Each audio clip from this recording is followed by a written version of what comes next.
bathroom ka Tihfai me ka poi mo lu tuka ka call ka donga call poi mo lu tukle in share ve nge ngai ka donga i ka Tihfai la ka chol lok so alein hong hong me kung ka po i tunlaya Foxtale minga Inbumna lar le to a ke po chumni tunai chawa ka dong to a hello good morning te han ti chia mila dar som le tini to a cho ke kham chia a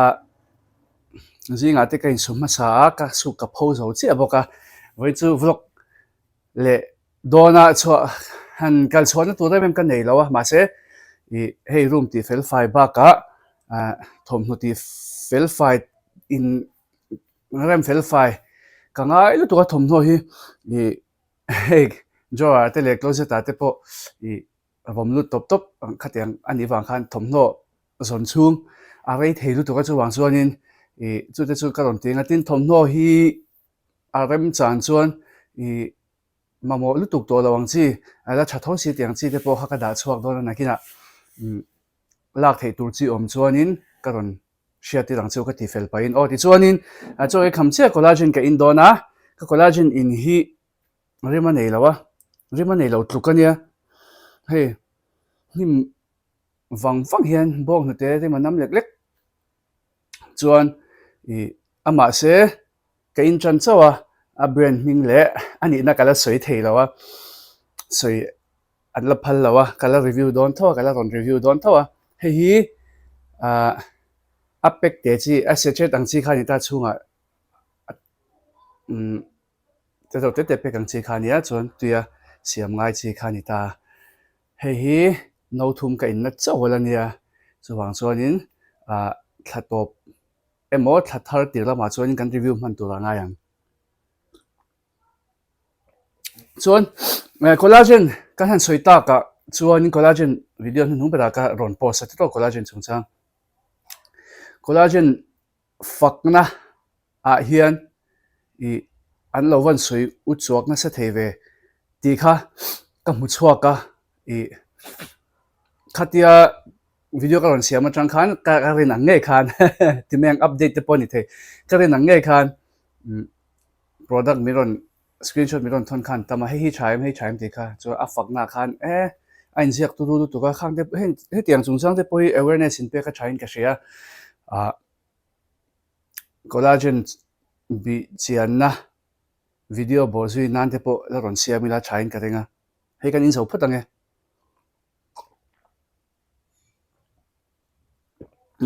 chuan mi cho pangan hu vela tun collagen hi tunai chu thil eng ma ke lo supplement singo karum nok chu lo ngai poi ma lo la ka ti fel ve don i eng ma ke lo lai nia ka that chelu tu ka supplement e hi mo dik tak chuan i kan in puana nga thina na i he video po min review tir don hian ka in video po ka ti collagen te glutathione te po min review tir don hian in ka in ani maya a hran pai chuan he i video siam don lo emo review tu rom lo chuan timeng review te ka pek don lo phe hi chuanin i ka in ngai mang lo ni ka e in lo tukani tuna pe chon glutathione collagen vitamin C tak ngial po eng ma ka e lo ta chuwang chuanin tuna ka ron in kha result a chat don chuan result a lang viau tura ka ngai chu ti ro chuan he pathian za la bun chia bol bun chia chu amoi lo nga bun chia mi lo ngai dam mula bun hrisel lo kan ni lo wa bokana skincare te kan lo ti ve za ra i han lang chuang le tu ri om to lo ni ti top mai ang i kavlok tak mai ka sei ti don ta i hei ka vun rong ania tunai mu hi ka vun rong ania hei thak ka tum lawa hei aya ngau po kha ka tum lawa ka ven tu chu aduk te sunspots te aging enge a vuai ma tur atar ma tur te le i dark circles te poniang chuanin mui rep tur te khatiang vun lo ven kha ka tumani ke ma chuanin vun thani a hrisel the hei ai poin ala hrisel the mai the ma che ka shelawa chu te chu kala tong chho zela kan upa chho zela kan la no pangve box ye upat huna hey experience nei chho turang chi khani ve ta chuan i tian ka kal chho ze langa I tundin huna hi chuanin hei I eng tiang chen hian nge vun hi lo that thele hanin zot taila chan gaina ka shelawang kema vun ke experience le kema vuna ke in en hi chuan hey kema to ka chuan hey ai tha bak hi om thei don chawng mun le o ka tia I my ball duk sports ang ka nei lawa chuan I mai dukte o a om lawa pathian za da chuan mai mam thapa nga ya huna hrisel thapa nga ya hei tluk hi om lawa chuwang chuanin ka soidu chu collagen te glutathione te vun thasa pang in lo ina ngo bel vak khatum su ngo na ni lawa glutathione te po hi ani na taka chuanin a ngo thei an ti rol khan han ngo vuk na kha chu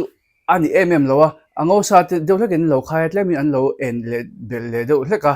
kha hei an lo fak u chuak vele bo ka chen khatin khatian khan ani zelta han ngo viau han ngo chiam hi a hrisel lo o ngo chiam tumte var har tumte kha a thaber lo hei ka natural skin ania tuna hian sunscreen bak ka manglawa sunscreen po engma apochi ka manglawa hei tuni ka vun om dan dik takania ka natural skin tone nia ka lungoi ka ngo lawa an enge soidon chuanin sa pho in ten skin an ti lampang chi ka pol ma zo ka kalwan na chu mai sports enge mel tilang fresh lawang chi kha ka nei lawa kan lang fel fa ya kha ka van nei na ni mai ta tin ka vun en kol zar ta pon ni ta chu kha tum ve ro ngo ringot my ball tual ngo de ta kha nal chuang lo o my ball central chul ngo vul ni ta kha anal chuang mi alawa chu wang chuanin in vun kha en kol traula hrisel se nung se vuna hrisel chuan mai tlema ball ni khat om po hi vun chu an nal tho ni o a ball ni khat le kha chuanin vun moi na kha ati chelo ma se ball ve na sa deuh te a thalai tlem om chau te anga kha chuanin hei ball chuan mit te lo la ma a enge zep thu cheng lo alo enti ka soyang ke mani an my ball nei tu nge po kan konfi lo china tin my ball kan mu pon kan enge va soi sel lo mai la mai va ball na sa ve po inti lo mai la enge mo chena chuanin mel atilang fel file lo china ni ma se ke mai chuanin eng ma hi ka judge du lo khatian lampang kha chan chu mishing mai hi ani mishing confidence in na sa takin ati che thei mai ball duk hei accident bel kang ringot te po dam le mai tur chiang sa te po kha an confuse lo phana sa chinta maya engmo problem issue ngoro sap chong kamang na sa enti le palang mai engemo om khachuan o pemte bol duk among khachuani kan inrin tok lo na kan inrin tok lo na khana sa china inrin tok na ti chia de zo kang kan inrin tok na ti chena sa china chuang chuan ke pe chuan in my ball kabulan my ball engang na sa po ton ding se I mai ha kalo skin lampang kan ti wang kan I mai ha kalo en ko lang kavatingot du chuang lawa amana open taka in hong taka minon rona minon timayang ange kamanang milo boy pui entinge anon ti ni chuanin thei top chhuah du mi kania chu ti ni lo chuan ka boy lo na tura kava boy kha chul lo hey indu wangte chapo wangte ni lawin amaya bol ani mai lo bol ve ro se ama anasa takine enkol ron tho nasa takina boy pe adil rute poti ha veang ke mana kava bel cha kha chul lo imai kha kalo enkol lang imai ti bol velo emo imai chu tunlai mai va bol na sa ve ti rengot po tunlai po ni se amai na bol va ngai lo tunlai mai van bol na se mem ti rengot po kha mai bol ngai lo ni mai bol ngai lo tan pe chon inrin tong na kha avot chevek thei ni mi inrin tong na te pon chen kha chu pon chho ate an zaka anasa ni hey pathian zara kumnga kalme kumnga tling ve chep to channel kan siam na อีกระต้องนะสัตัวไม่หมายบางคนฟีเราฮีจู่วางส่วนนี้เกยฮีส่วนนี้ก็ติดเชื่อมดูแล้วจุงขัดอีอินคอมบานาเฮียนเฟียงต่างเดียเนี่ยส่วนนี้เฮ้เกมาจะได้เราเอจินมินเราไงนะเบตูที่ไม่ยังขัดยังขันมินรอนเบียมินรอนสิบายส่วนอาเชียนนู่ขับพูดมินรอนก็เลยเฮ้มีสิ่งอาคารในบ็อกเซียส่วนอินคอมบานตัวเนี่ยมีทางขันกันบุลมที่ขันนั้นเราแค่อังเงิมชุกกระเช็ดสองเราแค่เราเรียกเราไม่เทบกมาเซอามาทางขันอันรวมเราโดนขันกระเช็ดตัวก็เฮ้อามาเฮ้จุดที่ขัดที่ส่วนเนี่ยเราก็สักรถเราบ่อยพี่รออีอันก็ละไงรอนที่บอลบ่ละมินรอนเนี่ยละเฮ้มินรอนเงี้ยอาเชียนุตันฉันเนี่ยมังไงปุยรัลคันอาเชียนุคอนฟิเดนซ์ค่ะอาเชียนุอินรินโตนะคะอาเชียนเมียเราคันอาทิตย์เสถียไอ้เกมาละกับพอไอ้ดินทัชชุงเทียอามาเพจนี่มีรอนเบียมีรอนเบทัววันเสาร์เตะอินสตาแกรมละมาเตะพอมีรอนทัวขัดจังไงอินเนละมีรอนเบียคันนี่ตาเชียนุเราพูดoverพูดดันชินโตพอขัดเทียมตัวเนี่ยขัดเทียก็เชียนเตะรอน recommend เสียมค่ะมีปุยจิงอะไรค่ะส่วนอามาคันนี่ตาเสอดูการิงบิกแล้วว่าส่วนส่วนนี้อินมูนี่ขวบปนอินจะไปรอบเราตัวอินเขารอบเราตัวอินตัวมันมินมูเชพาสูข้าวก็รอนตีนัดสันสูมาเสอิบุลนายมิเตบินมูวังคันอิบุลนายมิเตชมตีนัดตัวคันอมระวังกับบุลกันเชียนุ้ยหมายดูกันเชียนุ้ยจุดที่ขัดที่เราตีงดค่ะอาชีพเราเห็ดประเทศซาละกันเชนเตมินันเราเชื่อใจเวตัวN2 te pon on ve N2 an tam chang oma tam lo chang oma inang reng lawa ma se min sha shim tu khachu ka channel lo shim khachu nong ve nol to chuang chon an du chon min ron be the Instagram la ma po DM la ma te po min ron be the tin YouTube channel ane so ka phone number ka WhatsApp number ka ta lang cham chia inte lai mai point khata chang kha min ron be the ya min ron direct ka min ron biak thena kha ta ma chuang chonin anอินรินโตนติดเสถียรตัวข้าส่วนเราวิละติเราวิละส่วนเชียนเต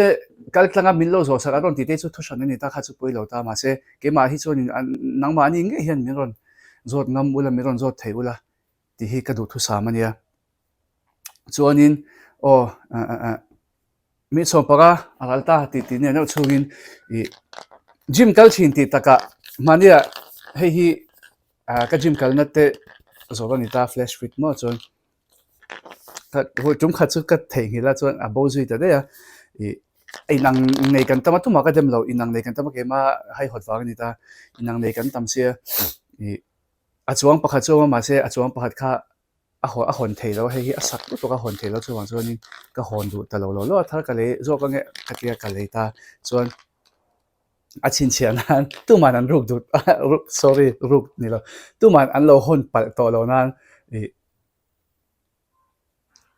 Foxtale sticker ka tara gym kal chin tan chu Foxtale lan to chmi ha choni an ngai na don lo ti kha chiang sa chu wang chuanin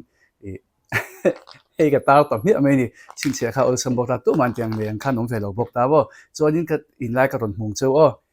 gym han kal ta ka chuan creatine te po kha kan in chho ve ta tun thla tangin chian pa wing kala min recommend dan angin kein don a chi kemi al tel don nia taksa alu chadu bika atia taksa na hib lu chadu bik I absorb chadu bika atia so hey scoop cut one scoop an tiang chemo fiante ron som khami fiante khat kha kamang me nga katela nga chuan chi chu ka al sa to tui te ka telenga chuan atok ve lang hei tui himo ka in to me don ni so hin ka creatine in hi ani alpha peak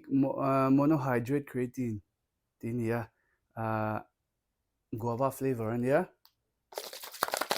creatine chadde gym culture audience te inom chuan creatine again in ve ti han ti da thoda creatine again in ve tlema chak deuh hlek chadeuh hlek te omem enge ka in aya chate po hin lo shem te han ti la he poi chaviawa chathua chuanin ka chian pa wing kala chu bodybuilder ani a shelu tuk ta ke ma hen karon na sa ka duang thlap mi ron hei ka ron na chang ka duang thlap mi ron pe kanita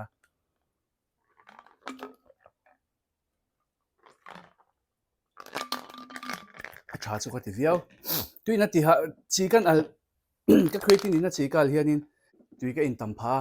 chu chu a tha hrim hrim creating in chon tui in tam anga ya kha advantage pakhat ani a thatna pakhat ani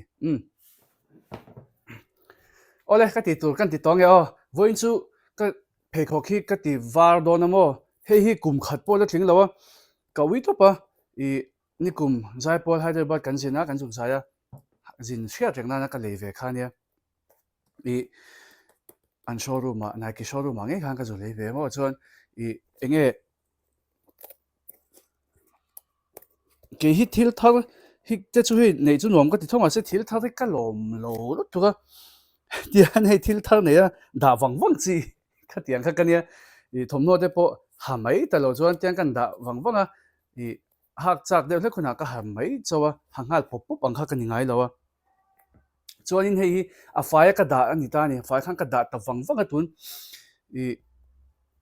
ka bun lo rei to thlan hi vel ka bun chuak lawang kan en le chu lo eng tawa ta thei to pin ka ti fai ma se a wal sa thei to lo ni chu ka rel ru khan na tu ka ka uil tu ka I chu wang chuan in hei hi amazon a ka cha to pa soul saver ti hi a thado nem ka shelawa I kan ris ve top don ni te pa ron choma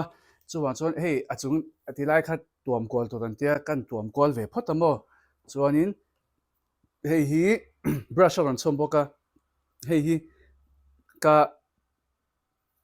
ati varna chu ni ta chuan in ka noi nuwa brush yang ka ti ro langa chuan hemi sarang te hianin tuam turani ta ni eni longo ro hi chu glove zo kania saranga tuam tur khania a tuam na rep turani ta sarangin ti zo khan rep turai tin ka sia hi chu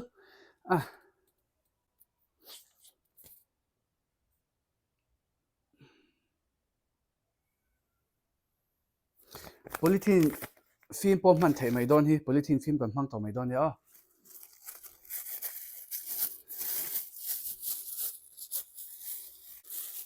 air om don ni hei atai lu tu nge mani aron leak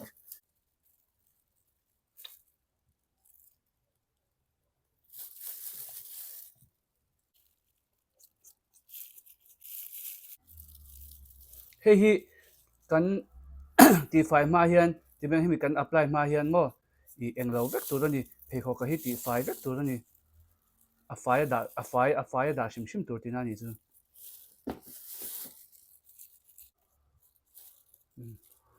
eng tak lu tu ka ni lawa ala fai thei nge ka be se ya be se na sam tak neng clear ani ka man aya tha hi in shia chuan hi ka voi khat man na nia a that ka ring ve deuh hlek hei rating scanner a tha ve deuh hlek khania I hei ai tha te var chak jok te in shia chuan min lo comments lama khan I comment section lama khan min lo shil ve ru o chuan ti var thei te po anom chuan min lo shil ru ti khan ni deuh deuh ra ti khan I a kai rol thavia win ka hria kan hnoi rol thavia win ka hria ti khanin a ni kan chin photanga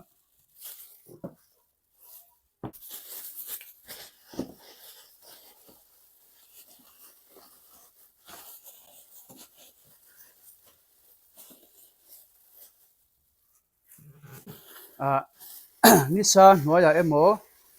UV light hnuaia dark ruk chhung da turan tia kava pho phot mai nge o ni hi la sa thalo zuya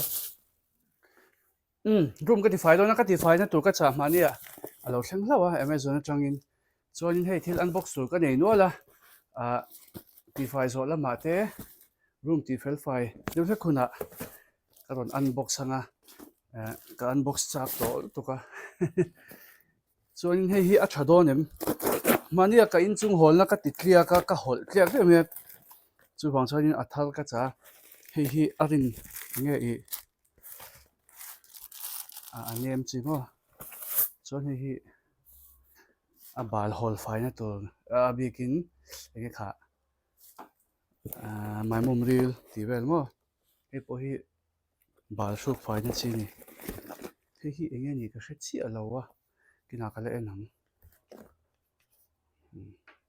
khong thawiao mai chuanin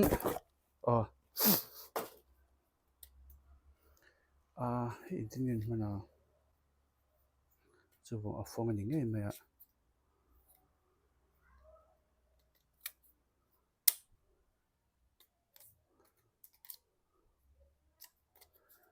pawni se hete ti top hini ka ringa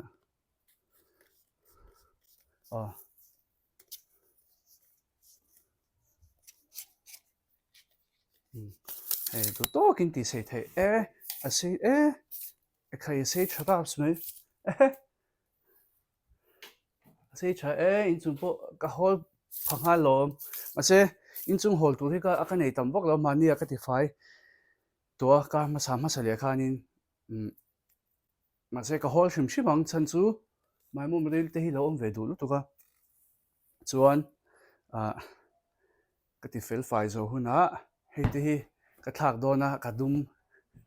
dum rei to lu tu ka thak dona kan no te kan nula te kan no te ka rum lu piang hian a chapago a hoi vol a chap ringo cheli chu ka ngei thei lu tu ka chuanin ngei thei han ti le ma a ho ruma te kan shoi lut ve cha kan no te te ti khanin hei kan nong pui ve cha ka chap ze ka pa in i room hi akalar khi no pangtan cho ngai na tom lo lu tu ka i khum rong tal khi thak ro min tia ka pa thu ko ya hei hi moi to in ka thak do na in lo en don ya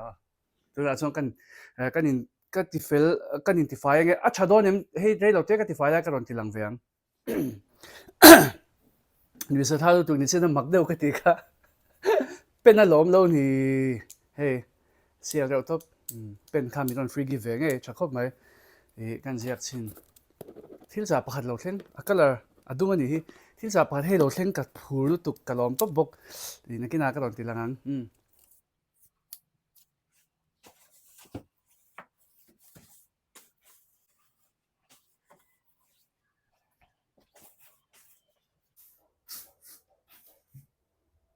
tlem chu om ve light bula khian mo a fai chadu khop mai tin ama hi khong tha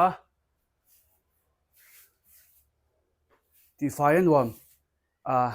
hol tla zung mai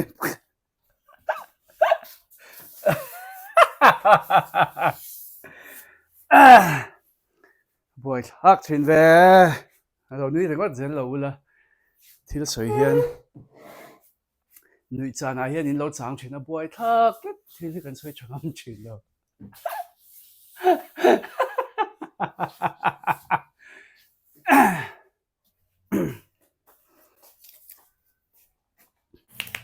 ti khan mai mum real balvel chu ka hol zo a hi te po hi chhara khop mai a hei chu a shan pai ron kal ve tlat zom ngai lo chi in mo chuan hei ka thla ka nga hei te po hi chhal tu ka a bikin hei hi thuthleng hei hi changkai ro lu tu ka mo entinan mun va phia rem lo te khaum ve theya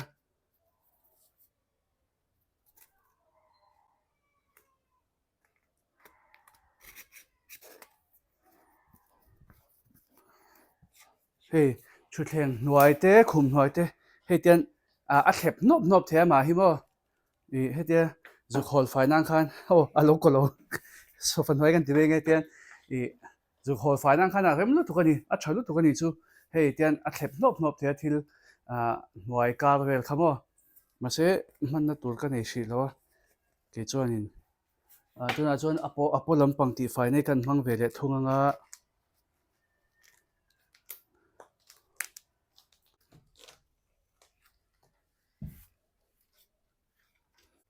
a te zo hi kan hmang chin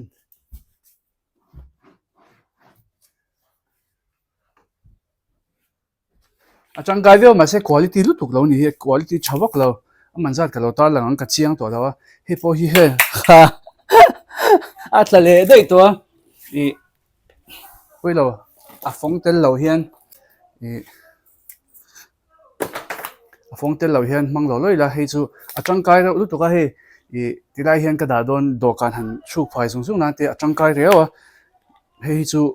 quality chawak lo ma se tangkai ka latia hei po hi a thare nga maimom ti lo nan chon ma se pakhat a bal po Chhuah na ka don ti kha hei abung de ya chuwang chuanin a thalawa hei hi hem te pani hi kala mang lawa hei te pani chu a nget thain ka hre hei poi plastic hlang vek ani to hei po hi nget thatura be se nia ka man na tur ka ne hri lo wan ka mang ka phor lo do na chuanin tuna chuanin apo balvel ka ti fel fai zo to mun Tihfai a muni kala phiat lawang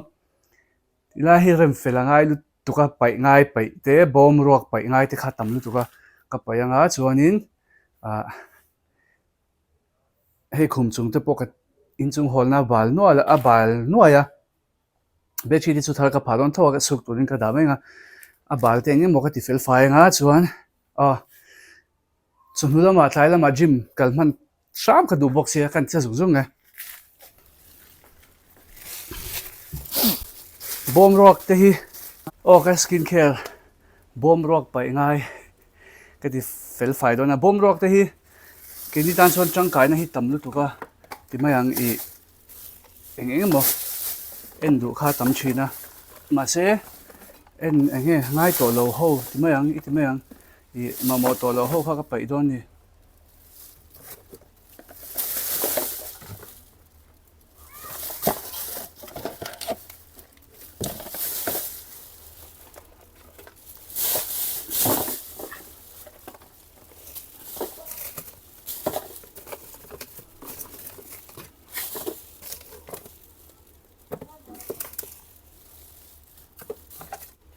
pai thei lo hi ala om nual thawa nge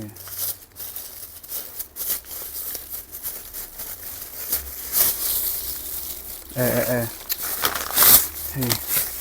vel hi kan ya mo hi po hi he ka honga ka le zo lo wa polythene ka da that de ya da chhuangai ni polythene ka da that de ya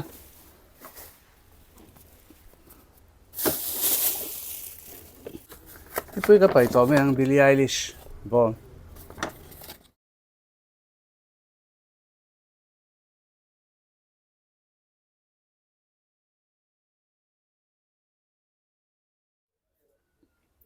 ti fel fai zo chi a lan nok via nok chu he mi khat do ni pai to lom to ni a bom roak te man ro to na te ru khop mai alung to pep khop mai anol pui azwal pui ka ti fai zo to Thamwhnaw ka khia fel to nga ka ti fel fai to nga chon chumi zo chon bathroom te ti fai nga mun te ka phia ta nga chhot te ka no ta nga chon heng ho hi ka ron ti tong thil unbox pain he ka closet ne chung hi mo ti vel hi ni to nok tu ka thi hong ila ron tla rum je lang kha chuwang chuan ching fel don ni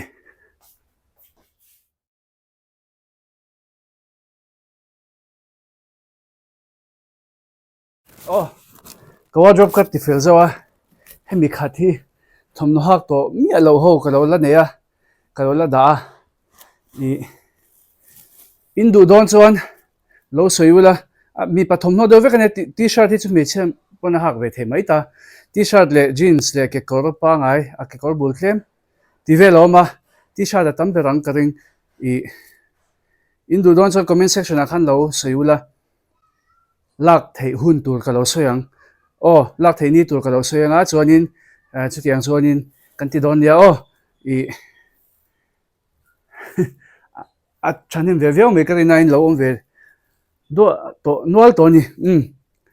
ti hian Thamwhnaw lam chu ka ching fel zowa bathroom lam ka ti fai lenga chuanin mol kan bok than to do ni ka Thamwhnaw kan thla lo ka ni kum ma sa nin ka hre kanu go te kan zai til khan vishal kam bazar na kor sial dong hai ka mu mo ka ton he ka mu chuak la ka da tha ka lo la ha chuak mi lawa ka ron tilang don ni a thu zia hi sial lu to ka kan he nge nga yang chi kha he influencer influencer de hain ziak nge ya oh ava influencer ko ngoi ngoi takem kala hammi alo thunga hak chua po tum lo ma se nei ve shim shim kha thomno kan ti fel fai tak tak chu he a ko duak maya mo the chat nen jol apo hianin he jol poi thol hoka ma se jol chu hi chu ka khep fel thap thap du lo chan chu tia thom hon hai vel hian a dak le ve ton thawa thom no hak tu zum na lama khan chuwang chuan khep fel em lo tlai chin hi chu theang in kan khep fela a thok thla ke bathroom ka ti fai me ka poi mo lu tu ka call ka donga call poi mo lu tukle in shiat ve nge nge ngai ka donga i ka ti fai la ka chol lok so alein hong ho me kung ka po i tunlaya Foxtale minga Inbumna lar le to ke po chumni tunai Chhuah ka dong to mana khan ka ron post to kan in biak na te ka ron post to kan fin ve to ka lo renga kan in fin chhuah to ka lo renga ni chumo i ma se miron call zo chia tuna khan i anbum ten cheng sang riat le tin lo choi zo to an lo pe zo to an lo choi thon to in poisa mule turin cheng sing ni chumi cheng sang riat ron refund to chon cheng sing ni in account deposit ro kan account ron deposit photo antilia bumna aturulu tuk ti to su ka zuti hala i report na tur link te po Foxtale khan in miron thona ke ma po order kan place vele khan miron thona an film khurlu to ka nangni po i Foxtale in order chuanin indong ang khami a complaint na tur scammer ho complaint na tur report na tur link khamo ta khan lo complaint zel ro khatiang indong ani chuan i hian miron ko la ke chu kan order an she thei se anti kan order hin she thei ka shelo kan order an she thei se chuan kan order an she thei se amount za don se chu tiang chu don pero min ti ta chuan mania ke ma miron ko la chuanin chumi chu order rem miron ti ani ke ma ta tu po order lo he ke ma Chhuah miron cha sakti ho ka order sakna khani ta e chumi chu order rem miron tia anron soisel ai ka ti zela you idiot te miron ti I order po shelo you idiot mola mi moli ni kha I thil order po shelo miron ti engma ko order lo kala ti cha cha thota chuan in chon scammer ni ti ha ka cheng to ka chan chu Foxtale hian in an mani page ha te po khan in tu ma kan call ngai lo ron ti khamo tin sms te pon ron thon cham che Foxtale in call tu ma kan pe chok ngai lo an ti kha poisa dil ngat phe chon an ti don lo chiang sa chu wang chuan in lo film khur tlang u kan har thar le ngai tlat ti chuan in kan in call po chu kan nui vak kan nui kha za ni chu ka hriat chen wa kan nui vak ka thina de ma da taw de chuan nimin pia khan in ka dong le a voi khat I nice cinema the order te ro miron tia ta chuan in ka order tel jang ha ka order zinga tel wa khan o ka tia I dong to em miron tia chuan ai la dong lo ka tia ka dong dei to ai la dong lo ka tia atia ada mak min bum thei to lo ke ma chu min la bum thot lo ma se min bum fing to thunga ka oi man che pa ma na miron ti khan chuan chu ke chu min bum fing man to min bum mai to don lo vai chia ka in bum tir to don lo film khur lo film khur tlang I film khur tlang ang Foxtale in tu ma ko lan pe chuang ngai lo Foxtale chang ni lo thilin order na I Mintra ming te pon ni the Amazon ming te pon ni the ya Flipkart ming te pon ni the ya Ajio I DOT&KEY brand sang ming po khan ron call the so brand hianin poisa deal turin le I COD lo cha po poisa tu na ron deliver turin ron poisa tu na pay turin an ron deal lawang chu tu man ron belawang chu COD ni na chu in don huna pek to ania in don huna poisa pek to ania chu wang chuan in don huna in pe mai don ani an ron deal lock ron re chawa hei ni prepaid le ma chuan in prepaid hi a safe let link to zo ka entia tu na khan tu na mi te po COD an lo cha ni wang khanin an bum thei ta ni prepaid seng chuan kan prepaid ve ka lo man ti theya chuwang chuan in hei bum kha a har ve don ta kan prepaid vek to success vek to engma boina omlo ke mani lama boina kan nei lo khan lo ti fel ve a theya prepaid chang kai ve na ni ma se prepaid chu hei bum ro delay te tam wang le thlen lo hi kan hlau china thleng lo pal te kan hlau china chuwang chuan in alo thleng lo pal om te kan hlau china chuwang chuan in kan prepaid ngam lo china kha chu kan thu ni ma se kan lo fin ve ngai na chu kan lo in ven ve ngai na chu tu ma brand in an call ngai lo ti kha she thar le sham mangu bathroom ka Tihfai zo to bathroom ma ka Tihfai zo to awangin hi kan box thei to ta ni chan chu ka bathroom ka toilet cheina to ka cha inge an do no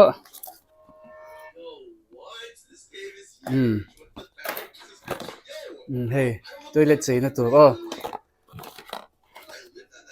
hei hi ni a tiang ka ting arim tui tok hei ni ta ni rong chi sang sang ha ka chen ka se pakhat chaw lo thlenga poi lo ti phot meng a hei ti fai vek to mo chuan toilet pawh ti fai vek to a tuna kan lo ti chanang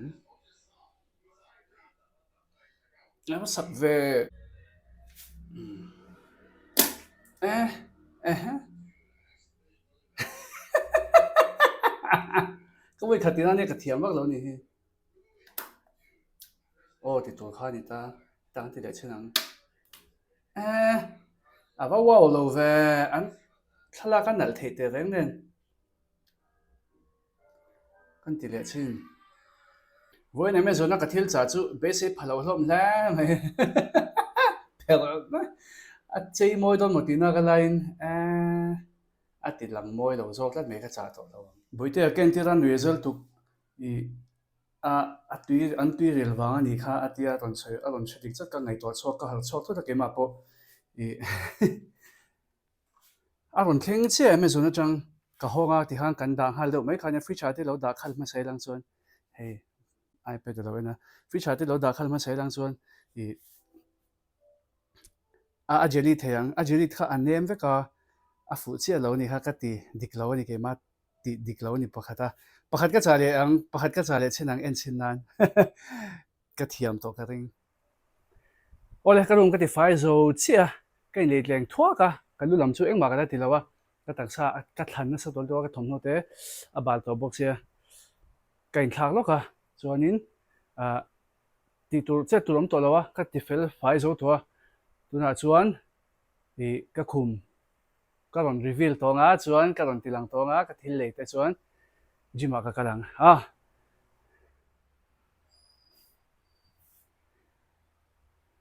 hei hi khum pha ma sa hlui kha nia chaw le to viau hei hi nia ka cha chungo moi don vet vet sin boite hian adu ngei angai nat ngei ka be se ya oh anal lutuk ma se hi mo den nuam box ya eng ta phak phak khop me a chual hi chu a impact na chual ania nakina la normal le tur ania oh chuanin tuna unboxing kan nei le lo kan khumin upgrade na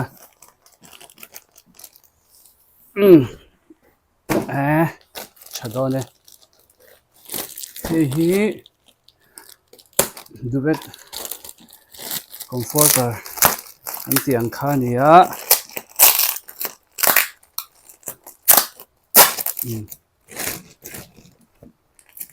an va pek tight thathiang vele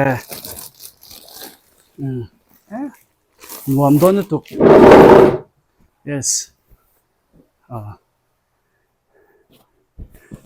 cái này dây po cái số phai với cái với nè chân chú hay mi cái chả vàng hiền đa bộ vàng vàng thấy to đó nè môi đón được tục hay hi hay làm hi vada hay làm hi cái thil trả nên po anh match ton viao ấy anh lâu à hey cover tur kha asset khan ka cha sa chu wang chuan ta hian kan thun na lang e pha zo ta e ka resai kor hi lo hlai a hlai lam hi chu a tok viawa a sei lama hian a sei ta shata resai ai hian in a cover hi si a sei thui ta deuh hlak he ta thleng hi a cover chu ni ta he heng zon hi chuang ta ni chu mo fit thatangai don ang rewa tuna pakhat lo unbox leang abalum le to SERUM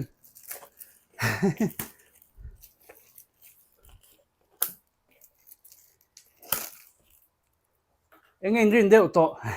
rin deuh ten nei to hem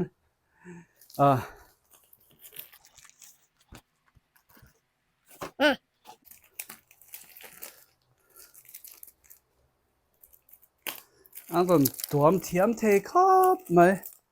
a rit lo thei turang berin an ron tua ma an compress na sa khop mai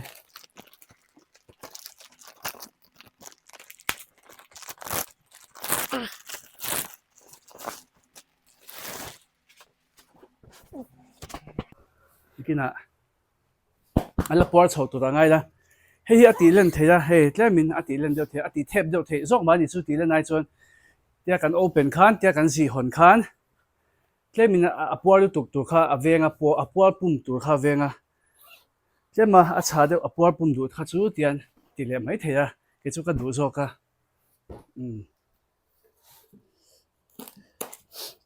lukham hi kan cha tel sham na chan chu kan nei rolin ka lukham hi a bek ve de vek to i adu vak to lo khama nuam lu tuk to lo ve mo na han tho ha ni deuh phei chuanin lukham kham nuam hi adana lo dang ve lu tuka a cover ai han leng ngem o pakhat hi a leng tok viau me hi king size ania a len covering ta lo em leng don mi lo mai a len ka ring lo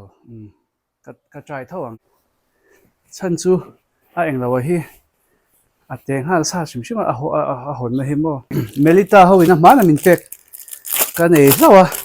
a in size don mo hi chu silk ka ni ve thunga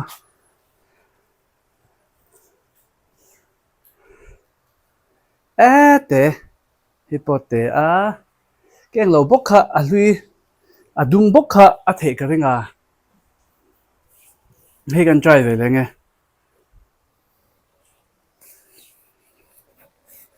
a no lu thei chuan no lu ri pop pop pila lukham case three thiam kha kama mo don ta ni ronin puang teu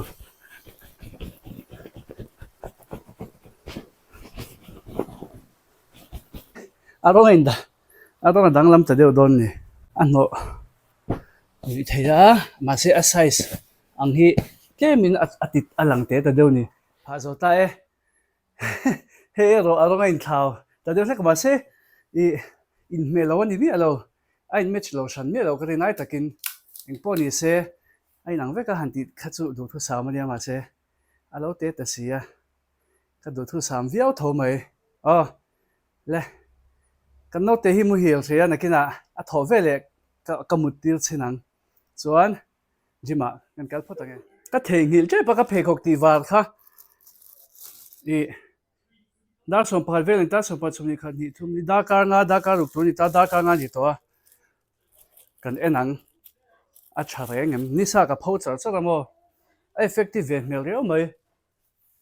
hey a var sar mai a thadon aniang tiang ka sufai lenga pakhat zo hi kan en leng